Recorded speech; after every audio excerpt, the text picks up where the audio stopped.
remember him on the block out there. Shout out to him. But this is the real sour here, and like I said, it's been a vibe since we came here.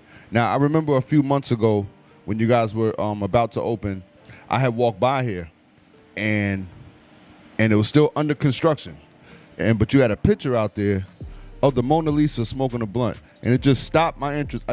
It just stopped me where I was, and I was just like, oh shit.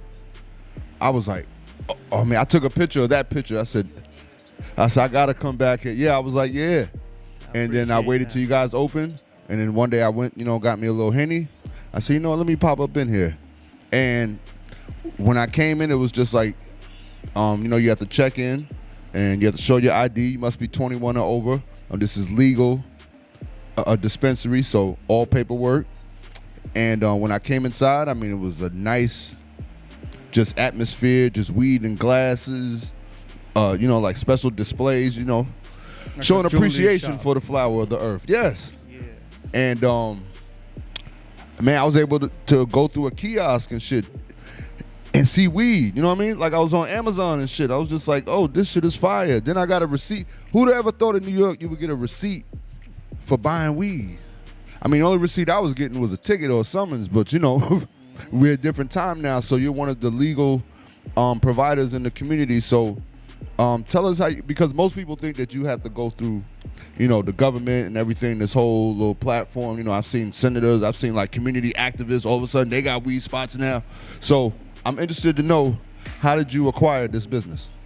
So I was always in this cannabis industry, like the legacy market. I've been doing this for a little more than 20 years. Let's get cannabis and wholesale, and I grew up on Jamaica Avenue, and we had the sour. Yes. So what I mean. And if you came around here at those times, like the early 2000s, we would walk by and you would hear people just whispering like trees, sour. Yes, that's how we even knew that this was around and it was here. And as kids, we were curious, so we ended up trying it. This shit was great. It made us feel good, and it never affected my grades. I had excellent grades in school. So that's what I be telling people. Yeah.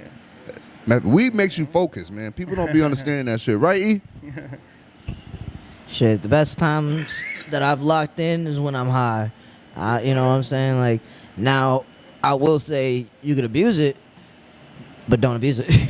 Right. You know what I mean? Like, I don't know what else to say, but just don't do it. Too much of anything is not good. Yeah, but absolutely, you got to use it. It has its abilities to, enhance whatever you're using it for. Be intentional, but know what you're smoking, and Right, and around those times, we were heavily. It was like a like a what was it? Like a witch's like a witch hunt, basically, like when we were smoking weed back in those times. So we'd end up getting in trouble, getting arrested, go to bookings, come back, man, beat up by the cops, like they, or we go to a parking lot to roll up, and before we even finish rolling up, the cops is there to arrest us, shit like that. So I've been there, bro. I've been there. I'm telling